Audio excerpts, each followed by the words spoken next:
Nutrient availability fluctuates in most natural populations, forcing organisms to undergo periods of fasting and refeeding. It is unknown how dietary changes influence liver homeostasis.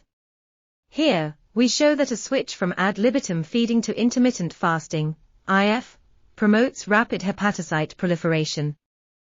Hepatocyte proliferation, during periods of fasting and refeeding, re-established a constant liver-to-body mass ratio, thus maintaining the hepatostat. This study provides the first example of dietary influence on adult hepatocyte proliferation, and challenges the widely held view that liver tissue is mostly quiescent unless chemically or mechanically injured. This article is titled, Intermittent fasting induces rapid hepatocyte proliferation to restore the hepatostat in the mouse liver, and was authored by Abby Sarkar, Yinhua Jin, Brian C. DeFelice, Catriona Y. Logan, Yang Yang, Teni Anbarchian, Peng Wu, and others.